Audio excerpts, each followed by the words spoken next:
It's Dylan's KC Barbecue at 4 Valley locations. Our sports bar in Arrowhead is packed with TVs for the ultimate sports fan. Our Wildlife World Zoo location will have you on the edge of your seat, dining right next to our 60,000-gallon shark tank. Dylan's Bayou at Pleasant Harbor has never-ending sunsets, beautiful people, and live music every weekend. And our newest location, Western Trails Ranch, is 12 acres of rodeo fun and live outdoor concerts for the entire family. It's Dylan's KC Barbecue, where we're elite, unique, and memorable.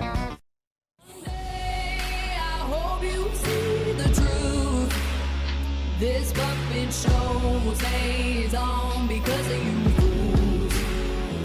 Welcome to the She's So Right Show. We are two conservative women called by Christ to speak up for what's right. Lindsey Graham, known nationally as the Patriot Barbie, is a proud author, public speaker, and brave political advocate for freedoms, rights, and conservative values. Brandie Barkley is a powerful Christian leader and founder of Power Soul, certified Christian life coach and public speaker, forging God's battle cry to strengthen believers. Guys, get ready to say it way more than you're used to. She's So Right starts now. Freedom fighters, are you tired of giving your hard-earned money to big corporations who use their power against us? We are done. As conservatives, the best and most effective way to vote is with our dollars.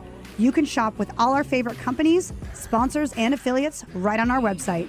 Go to www.shesorightshow.com and click the shop page. We are proud affiliates for MyPillow, My Patriot Supply, and other conservative brands. Get massive savings. Go to shesorightshow.com. Join us in supporting American companies. Hey, freedom fighters. Lenz and I are here back in the studio, and we have a very special guest today. Braeden Sorbo is a 20-year-old author, actor, and all-around entertainer. Acting since the age of 15, Braeden has received great acclaim for his honest portrayal of Gus Harkins in the movie Let There Be Light. His most recent project, Left Behind, Rise of the Antichrist, is slated to release in theaters this fall. A homeschool graduate, Braeden is also published author with his book, The BS Guide to Politics, Understanding Current Events Through Sarcasm. Ooh, I gotta read that. When he's not writing books or acting in movies, you'll find Braeden in the gym, powerlifting, editing and creating content, or live streaming to his followers on Twitch.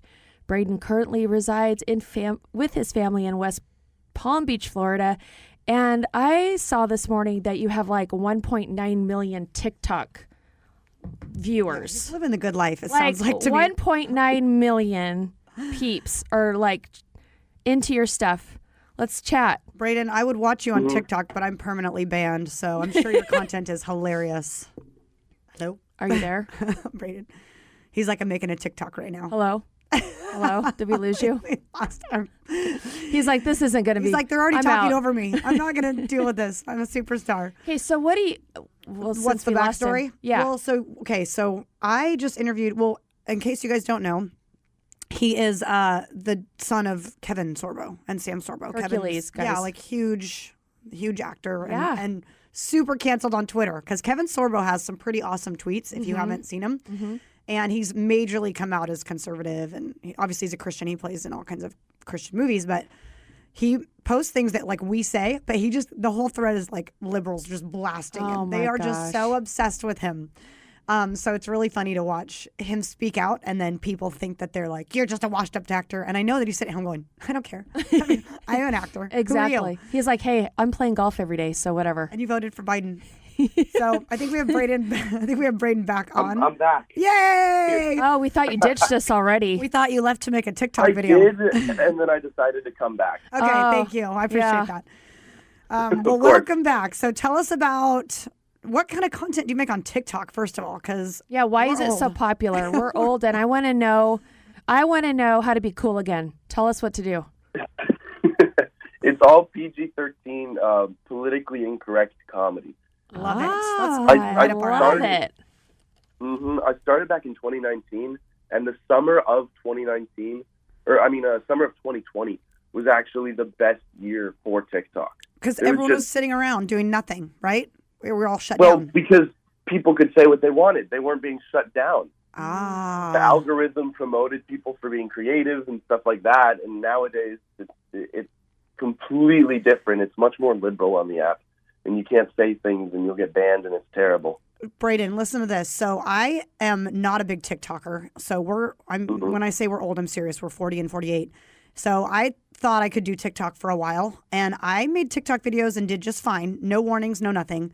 One day I sat in my car and I did this like 3-minute video on why you don't need a religious exemption for the vaccine, because what you talk to God about is literally between you and God. That's your religion. Like, you don't have to validate that to anyone. And it was very, of course I don't cuss, and it was just very like God relationship based.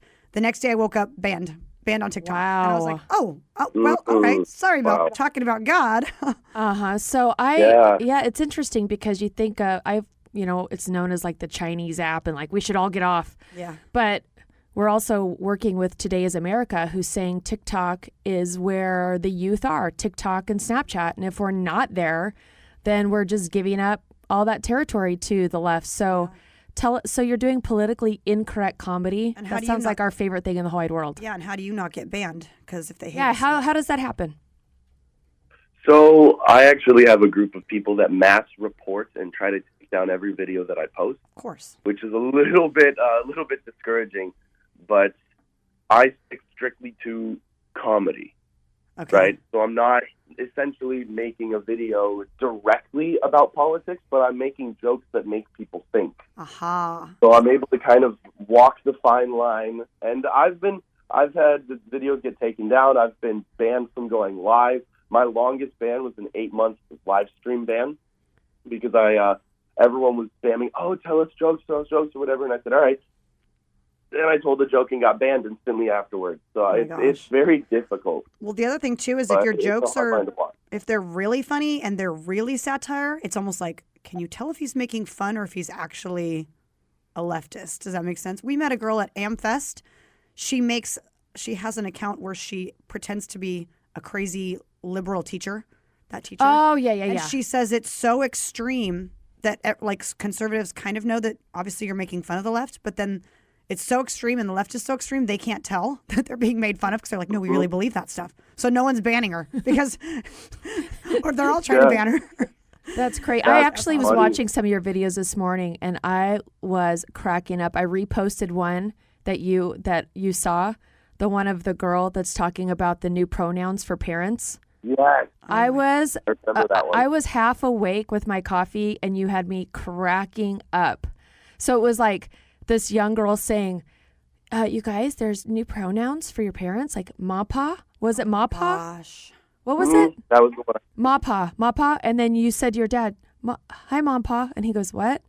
You go, yeah, that's the new thing now. You know, like we don't call you mom or dad, we just call you Mapa. And he just walks away. And your guys' little like satire together, I love it. It's so great. Okay, so what's your TikTok name so people can be now obsessed with you? My TikTok name is just my name, Braeden Sorbo. Okay, cool. That's all my social medias. I make it easy to find me. Yeah, easy. Okay, so do you post your TikToks on Instagram? Since I'm permanently banned. My phone will not let me even create a new one. I want to watch your stuff, but so it's on Instagram. I've been downloading all of my old TikToks and I've been uploading them. So on my Instagram, the most recent one is probably February or March of last year. Okay. So a lot's changed since then, but I plan on getting them all up on Instagram eventually. Nice. Okay. Well, I'm following you, so. And I think that any parents out there listening that, don't want to have these long, drawn-out conversations with their youthful, maybe more middle-of-the-line children, like sending them funny content like this is a great way to have those conversations and not fight with your kids. Yeah. Mm-hmm. So you take the same satire comedy and you wrote a book so that people who don't want to be bored by politics can probably actually laugh a little bit. I did. You spoke with my mom. You interviewed her. So I'm sure she told you that she homeschooled us and that I was her guinea pig for homeschooling. She kind of tested everything out on me. And when I graduated, she asked me what I wanted to do. And I said, well, I don't really know, but I don't want to go to college. I knew that for sure. I wanted to go into acting and entertainment business, and I knew I didn't need a degree to film a movie, right? And she goes, okay, that's fine. You don't have to go to college. College is a waste of money for that degree especially. And so I want you to find something to do in your spare time. And I said, great. Do you have any suggestions? She looked at me and she goes, write a book. And I said, great. I have no idea how to do that. So So I sat down. no, go ahead. And I actually did competitive speech and debate for all 4 years of high school. So I had a lot of, I learned how to write throughout that time. And so she said, you like politics? And I've been debating people in politics ever since I was a teenager. I've just always liked to talk to people. And maybe it's because I'm sarcastic and I like getting people mad, but that's just always kind of my You like poking the bear? I do. It's more fun that way. Yeah, it is. Right? And then people accuse you of stuff, and the best way to react is just agree with them. Yeah. So they'll accuse me, oh, are you this? And I'll go, yeah. And they have no idea how to respond. People get that insult. They're like, oh, you're racist. You're like, wait, no, I'm not, I swear. But it's like, oh, yeah, it sucks, right? What are you going to do? Yeah, actually, there is no penalty of law for being racist. I mean, that's what I think is hilarious. Is it's like the ultimate insult. You're a racist. What if you just said, sure I am? It's like, well, now what are you going to do? You can't try me. You can't throw me in jail. jail. No response to that. Yeah. Exactly. Nothing they can do. They can sit there and go, wait, hold on. And then they have to sit and process it. And, they have a hard time thinking as is. So that just kind of makes them quiet for a little bit, which is nice. It's like mind-blowing. How old are you, Braeden? I'm 20. Okay. Oh, gosh, 20. you're so successful Wow. for being 20, man. Making a massive impact at 20. I think I was like literally waiting tables and, getting up to just go to work at like 4 p.m. I'm not going to say what I was doing, but it took me twice as many years to write a book. Oh, so my good for gosh. You. I can't wait to catch up with you in like 20 years. He'll be rock star. I hope I'm still alive. Oh, we'll see. Oh my gosh. Okay, well, we're going to take a break really quick, but I want to know, or I want to make sure people know where to buy your book. For like me, for example, I'm going to go snatch that sucker up and get a good belly laugh. Where can they buy it? They can get it at Sorbo, S-O-R-B as in boy, O Studios, sorbostudios.com. Perfect. Or on Amazon, just by searching the name. If they want to promote communism, yeah, buy it on Amazon. But so Sorbo Studios, is that your family's whole website, or is that your website? Are you that accomplished? You already have your own little website. Okay, very cool. That's awesome. Yeah. Well, we'll go on in Sorbo Studios and get it. Not on Amazon, folks. Yeah, No. let's try our best Plus, not on to shop Sorbo there. Studios, you can get it signed, and Amazon you can't. So Okay, good. That's awesome. Sweet. Okay, guys, we are talking to Braeden Sorbo. Do you like to be identified as the son of Kevin and Sam Sorbo? Or is it like, no, leave my dad out of it? I prefer hopeless romantic, aspiring actor, any of those. Ladies. We hopeless got romantic. 20-year-old ladies listening. I was going to say power lifter, like muscle man. The next Hercules. I like that. That works too. Right? Okay, we'll be right back, guys. You're listening to the She's So Right show with Lindsey Graham and Brandie Barclay. I hope one day they finally see the truth. God, we need you now. Someday, I hope you see. What's up, guys? Welcome back to the She's So Right show. See, when you hear us laughing like that, are you mad because you think we're saying something funny before we're back on the radio? But no, the music came back on, and somehow it blew my ears out. It blew our doors off because we had to wake up. It's really early right now, and I think I had so much caffeine. It's weird. It's like doing the opposite effect where my heart is palpitating, but I want to fall back asleep. I've done that before. It's so weird. I actually somehow am magically the opposite. I drank my coffee, kind of chugged it on the way here. We had an hour and a half traffic drive, I did, to wake up to get here. And I'm like overly stimulated. It's like I woke up ready for this. Like well, my I'm glad body knew I'd somebody be is. tired, so it's overcompensating. Yeah, I want my little MyPillow. Where's my MyPillow? Can I have a MyPillow, please? Promo code so right. I really need my little mini one that has Noah's Ark on it. Oh, that's cute. That's a cute It makes me happy. Yeah. But on the way here, I'm just going to say that I was driving behind this guy who was in the fast lane going 30 to 40 miles an hour on his phone. I was honking. And you know what I realized? I've never honked my car horn like like really honked it. Like I've kind of like beep beep, like move at the light. Yeah. But I mean, I was laying on it, and I'm like, I have the wimpiest car horn. Like Lexus, step up your honk game. It's horrible. I need people to know I'm And serious. I was serious. Like, what are you doing? It is rush hour. Move it. And guess what? He worked for a company, and his phone number was on the car.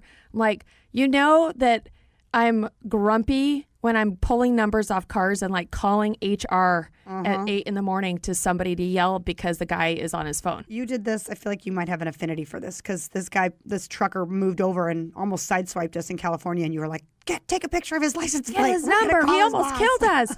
And Little so tattletale. normally I listen to my worship music in the morning and I get in the groove and I sing, so my voice sounds better and I'm not as raspy as Lynn's, you know? Hey.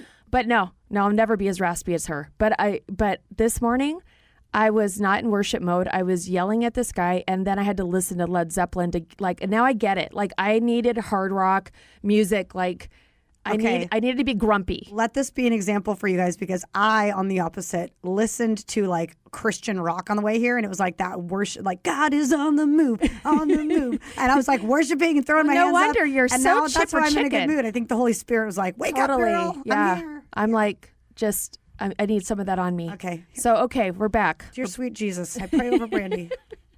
Okay, Braeden, would you like to talk? I'm here. Anytime. Well, Can you tell why we like having our own radio show? No one can shut us up. I can tell. I love it. We want to talk about homeschooling, your feelings on that, how it felt to be homeschooled, and did you feel like you were missing out, or how do you think it shaped who you are as an adult? All of those things. Yeah, no, I don't think I missed out on anything in homeschooling. I was let out of the basement once a week, twice a month. They were great. They threw you a sandwich and stuff like that. Oh my gosh. Mm-hmm. I would have to catch squirrels and stuff passing by. It taught me real survival skills, you know? That's awesome. We don't even need a laugh track. I know, It's right? like perfect. You know, it was a blast. The one thing I didn't like was Latin. But other than that, I mean, I guess it's kind of cool that I could, you know, read stuff in Summon Dragons and whatnot. But And You so know, it was- Did you it was a have lot of fun. did your mom do it or was it tutored? so we did it's called a co-op, I believe, where you do all the work at home, and once a week you go to a church or some building that lends its facilities, and you get with all the other kids that are quote unquote in your grade, and you the next week. You review what you did the previous week, and you just kind of quickly say, all right, so next week bring back this, and the other thing. You know, we're going to read reading, we're going to have a debate, we're going to do this, we're going to do that. And it was kind of, that's what gave you the social aspect of homeschooling, you know. So there were a lot of group activities, and there was a lot of, you know, practicing being in the real world. We did so many debates all throughout high school where we would just get a random partner. Like, you know, usually the teacher goes, oh, pick a partner, and you always go with your best friend just because you can goof off and stuff. The teacher would pick your partner for you, and you would have to make it work because you would want to win because your mom would be there watching you. And so the debates got really interesting, and my mom scared myself and every other kid there, and a lot of the parents too. So we really did our work. your mom is quite intimidating. Have you ever seen or Brandie I've watched? only seen pictures of her. She's lovely, but the way that she kind of like drives her point into your soul with her eyes, you're like, are you mad at me? Okay. So, Linz, will you explain where this is coming from? Because she interviewed you. Yes. Okay. So Braeden, I don't know if you know this, but you know the documentary that your mom was featured in called Liberty Lockdown? Mm-hmm. Okay, Yeah. so I was in that documentary as well. I was the salon owner in Oregon. And so recently one of my associates connected me with Sam about getting on her podcast. So, and I said, I already know her. I met her son a few weeks ago at AmFest, and I was in a documentary with her. And so I think it was the week before last, she interviewed me.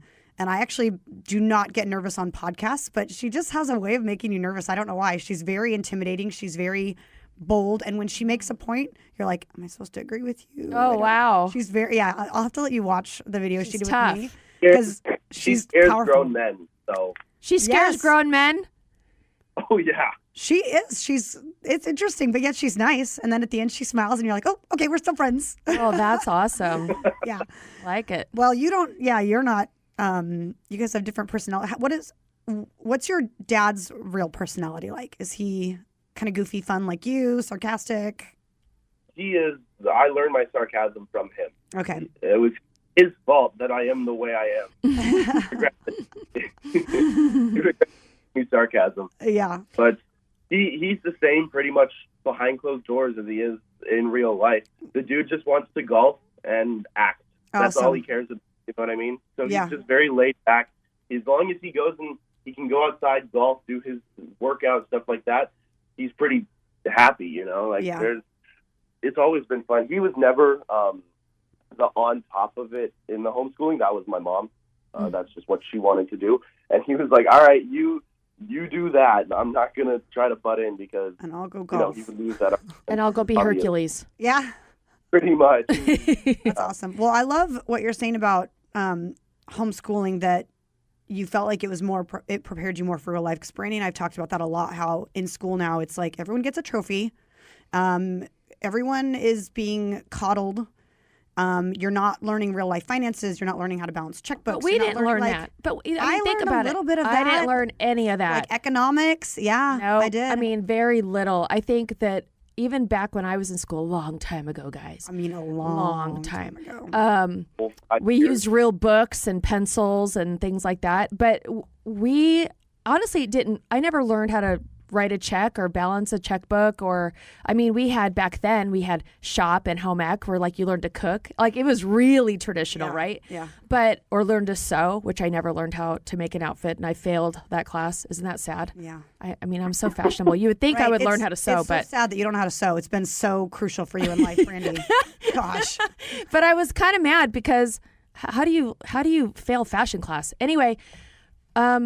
Interesting enough, I don't think school has been preparing people for a very long time. So homeschooling was never on my radar. I didn't have the patience to do that with my children.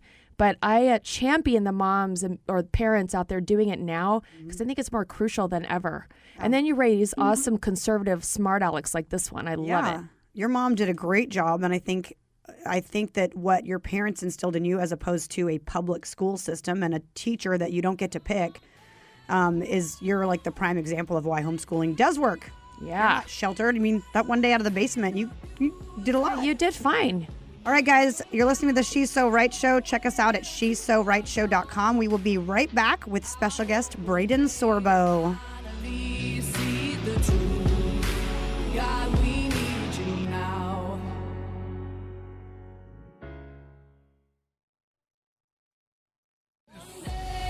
Hey guys, we're back. You're listening to the She's So Right Show with Brandie Barclay and Lindsey Graham and special guest Braeden Sorbo, a politically incorrect comedian. Quite funny, if I may say so. Yes, and he's only 20 years old, you guys. And the reason why it's fun to have someone really youthful on the show is listening to somebody who has a huge following with youth on TikTok, 1.9 million subscribers or followers. I guess that's, I don't even know what, do you subscribe to TikTok? I don't even know. So teach us a little bit about what you're doing there and how the response you're getting, Braeden.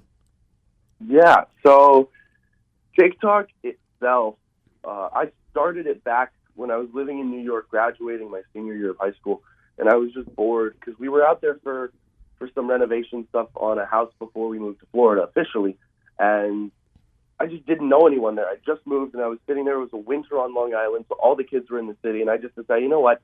I'm not going to do these stupid little dances that these kids are doing because that just sucks. Oh, gosh. They are. You know what? Can I just say praise God for that? Thank you. Why do I get so irritated at TikTok videos? Because it's the beginning of the beta era. It's annoying. The beta males who are like, look at me dance. No, it's really weird because I know it's like the really big thing, and I'm watching them, and 1 in 100 make me laugh. The rest of them, I'm like, this is embarrassing. It is. Could you imagine you have me on the show? You're like, Braeden Sorbo, TikTok dancer. Oh. Folks, here's our generation that's going to fight the big hard fight. No, for it's us. like, I feel like, okay, so I haven't bought into it, and I know it's like the way to get more followers because the reels and all the things, and I'm going, I cannot succumb to these cheesy videos. I cannot. Like some of them, the voiceover ones, like you do a great job with those. Those are funny. Or just how you'll throw one up that a liberal does and then make fun of it. I think that's hilarious.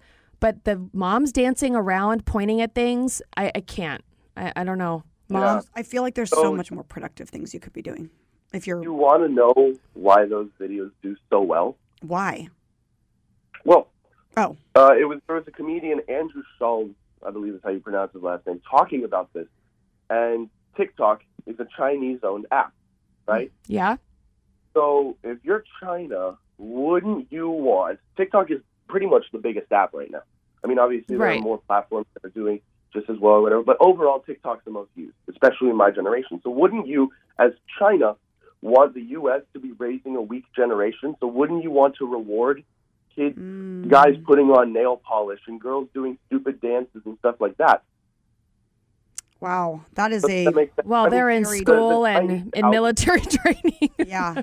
right? The Chinese algorithm is rewarding kids for doing mathematical, scientific, engineering videos, right? So in China, their algorithm is promoting ingenuity and Wow. creativity. Whereas Interesting. in America, all a girl has to do is stand in a bikini and jump up and down 3 times, and she gets 1 million likes. Oh my gosh, that's insanely scary. It And is I- scary. Videos like mine, where I'm putting thought into it, I'm making people think, and I'm doing these dark jokes that make people go, "Whoa, that was a little hot," you know? Those videos aren't rewarded as well because I'm doing something where people would have to pay attention to the video. And they would have to Rather think than- critically, Not not just laugh. Just sit on the screen and double tap it when you see a guy with a skirt on. Mm-hmm. Wow, that's alarming. Where did you find this kind of information for people like us who this just are was- so naive about these kind of things? Yeah, so this one was when that comedian Andrew Schulz was talking. He was actually doing an interview about it as well. And he has a TikTok, but he's more just doing stand-up where he posts some clips and stuff. And he specifically goes after them on this platform. And it shows because I did some research and found some articles that prove this, where the algorithm in China is completely different than the Interesting. algorithm in America because it promotes different video styles, video types, and so that's what's scary to me. Yeah. Wow. Well, that's amazing. And what they're not figuring out is that by censoring us and silencing us, you're only training us to work harder to get our voice out there. Well, you're training some of us, but most of the world Gives up. is just like we're ignorant to what's happening. Can you imagine? Like, not saying again that we're like political savants all the time, but I'm just saying if we're completely clueless to what China's doing with TikTok, and like you said, girls just get naked and their numbers go up, and over there they have a different rule, a different standard. It's warfare. It's warfare. It's new warfare, Right in front of us without us even realizing it. Yeah. Exactly. That is alarming. One of our last guests explained that the powers that be just want Americans weak, fat, and stupid, and It's working. it's working. Yeah. Instead of going to the gym or homeschooling my kids or cooking a nice healthy meal, I'm going to do this dance on TikTok and see how many likes I can get. As if, it just changed See, your it life. makes to me have not want to likes. do it even more. Thank Yeah. God. Okay, we are going to take a quick break. We'll be right back with Braeden Sorbo. We're going to talk about his upcoming film. And you're listening to the She's So Right show with Brandie Barkley and Lindsey Graham. I hope one day they finally see the truth. God, we need you now.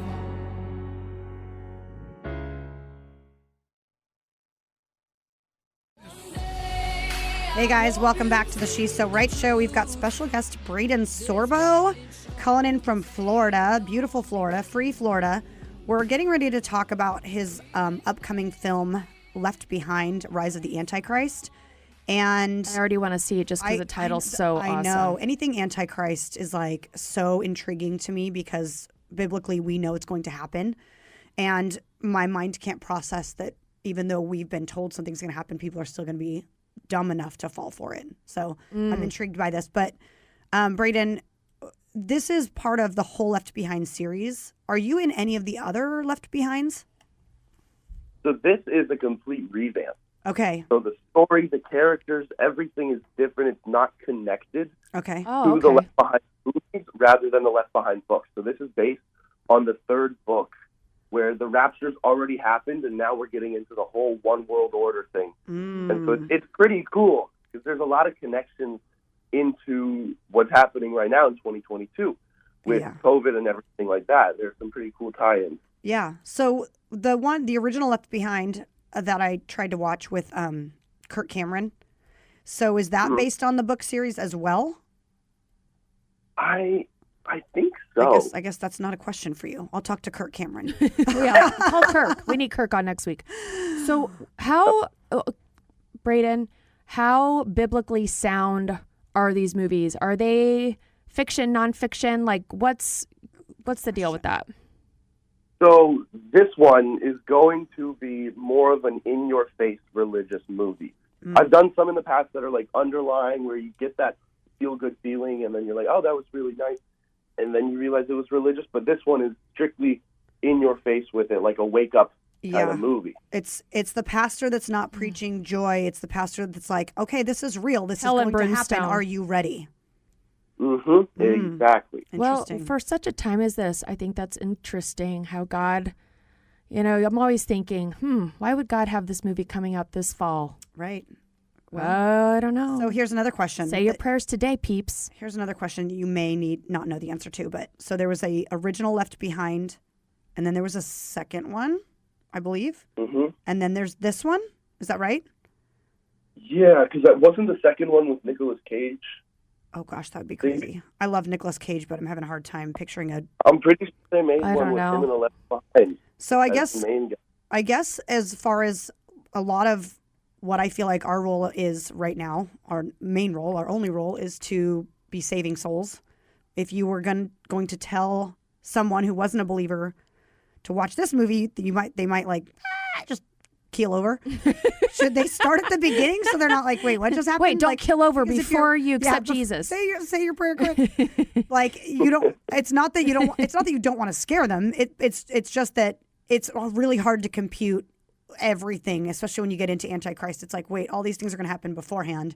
So I don't know. Should you have them watch the whole series? And But he then was saying this? they're not even attached, right? This isn't even like... Yeah, they're a completely standalone movie, so they would be able to just go see this one straight up. Okay. And does it sort of preface for a non-believer? Does it preface the order in which things went?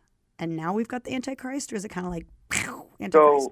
So without spoiling too much, the movie starts off with a broadcast talking about the rapture. I believe it's called Great Disappearance because a bunch of people just vanished, Yeah. right? And so they're trying all to the figure out unvaccinated? Too soon. This will get really awkward if Braeden is vaccinated. But all don't tell us. all the unvaccinated are gone, and they're like, that's why it happened. Yeah, pretty much. No, so it starts off with kind of talking about how all these people just suddenly disappeared and what happened to the world because of it. Stock market crash, a lot of suicide from family members just losing their loved ones for no reason, right? So this, it shows that the world is in chaos. Interesting. And that's how the movie essentially starts with that whole... I want to see it. Right too. there. Do you have a sneak peek you can send us? We won't tell anyone. I'm just will kidding. have I'm to sure you look. don't. Oh, I'll have to look. I'm not that high up the chain. of ask and command, ye but shall I'll- receive. Okay, well, So it hits theaters in the When? fall, right? fall.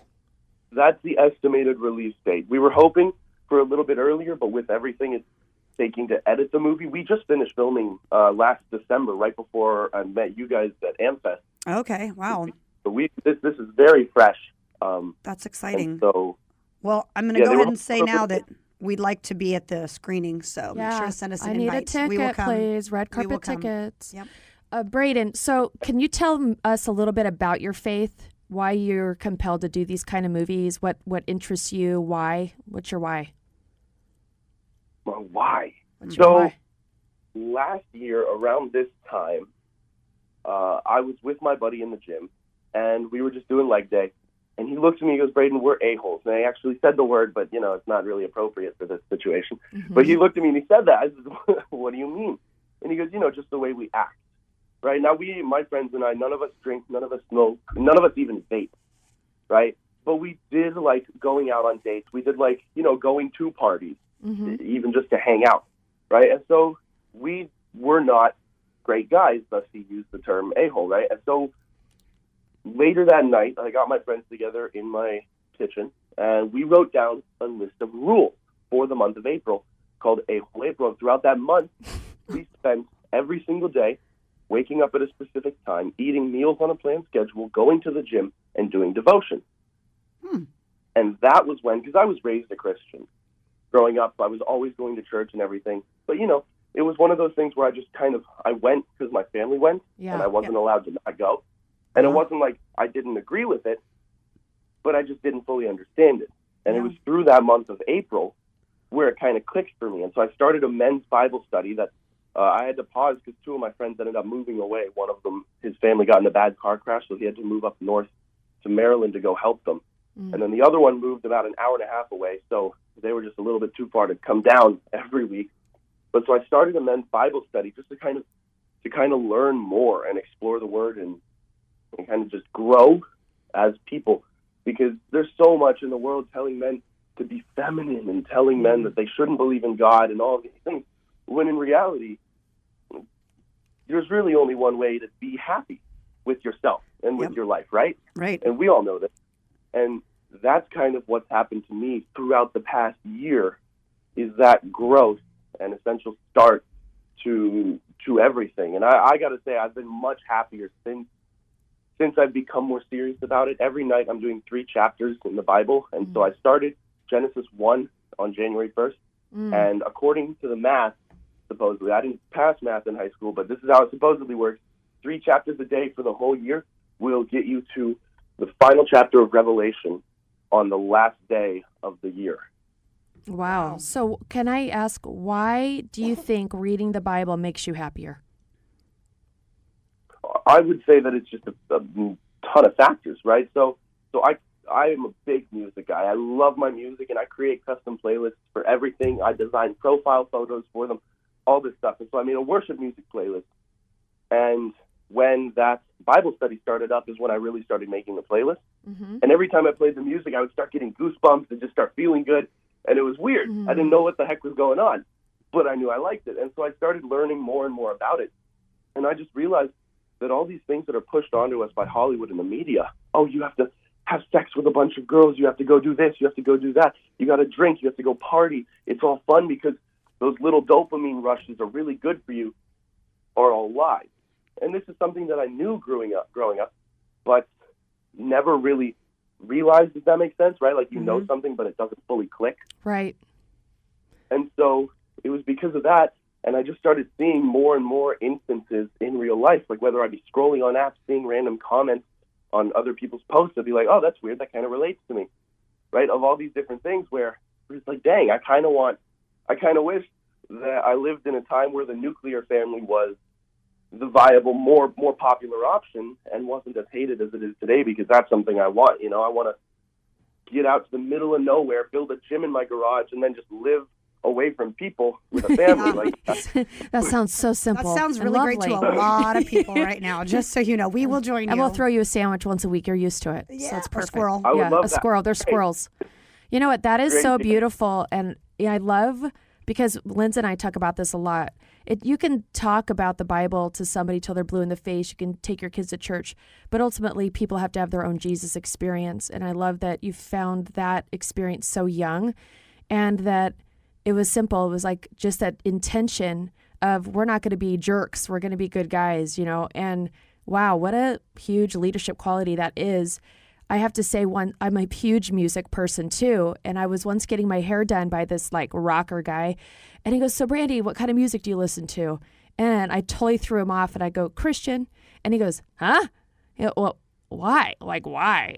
And God gave me this beautiful download how to describe that. And I said, it's like when you're a kid and love songs don't really mean anything, but then the first time you're in love, they hit home, and all you want to do is listen to love songs because you're feeling it. It's kind of like what you said, it's like I was having this Jesus experience, and then I was listening to worship music, and it started to all connect, and it made me happy and made me feel good.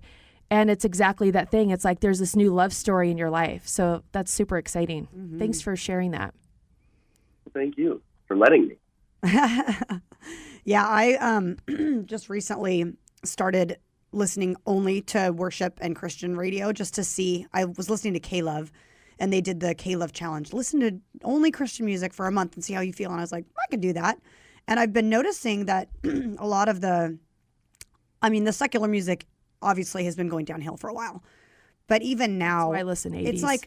It's like when your kids are watching you don't have kids, but for me, it's when your kids are watching a really stupid show and you're like, you're getting nothing. Your brain cells are dying from watching this. Like, let's watch something educational. For me, it was the same with music. It's like, what are you getting from this? Because this is something you're putting into your body. God gave us ears for a reason. And these are words that are penetrating your soul. You're going to remember them. You're going to sing them back. What are they teaching you? And the secular music was not only mindless and silly and stupid, but yet if it wasn't that, it had a negative connotation. Mm-hmm. It had a horrible message. It had a message that taught my kids things I didn't want to teach them. And so I started listening to only Christian music in my car and at home on the Sonos. And before I knew it, my kids are singing worship songs as they're like brushing their teeth or doing their hair or getting ready for school. They're singing God is on the same song. We love that song in my car. Just so you know, that's the song. Mommy, can you play God is on the move? And I'm like, yeah. Yeah, she's playing God is on the move, and the whole backside of her car said, "Let's go, Brandon." It's like the perfect. It's so funny. No. Yeah, when I say I'm listening to Christian music, I'm only listening to God is on the move. But no, it's changed. Like, it's changed how I feel when I hear my kids like, okay, I'm raising them right. I'm an example. This music's an example.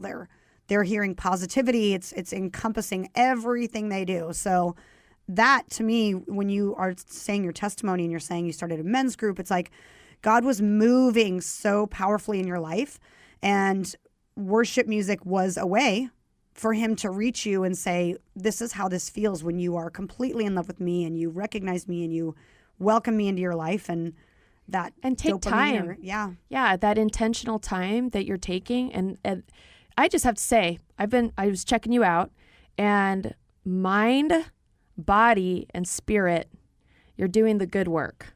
So really, as a mom, 48 years old, my kids are 25 and 21, and I look at you, Braeden, and I think, we're so proud. I'm so proud of you. And I know I sound like an old lady, but she is. What a blessed woman will meet you someday and have that nuclear family, because all I can say is, wow, good job, Mom and Dad. When you start dating, apparently. Yeah. But really quick, before I give you the final word, I just want to make sure everyone knows where to buy your book, which is Sorbo Studios, SORBO Studios.com, and to follow Braeden on Instagram. It's spelled BRAEDEN, Sorbo. And any last words for our listeners? Any encouragement? I was going to say, if you're looking at the website and you think, oh, man, maybe the book is, I guarantee it's for at least 5 of your friends, so you should definitely pick out multiple copies. Yeah. Oh, good. Yeah. Good Shameless plug. Pitch. Wow. Do it. And he's a salesman, folks. Well played. Don't get me started. Thank you so much, Braeden. Thanks for being our guest. Thank you for having me. It's wonderful. God bless you all. God bless America.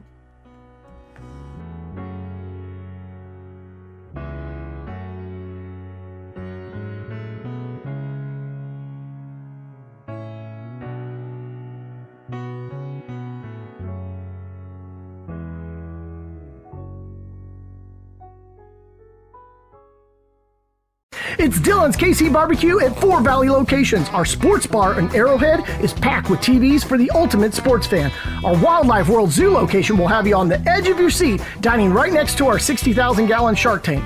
Dylan's Bayou at Pleasant Harbor has never-ending sunsets, beautiful people, and live music every weekend. And our newest location, Western Trails Ranch, is 12 acres of rodeo fun and live outdoor concerts for the entire family. It's Dylan's KC Barbecue, where we're elite, unique, and memorable.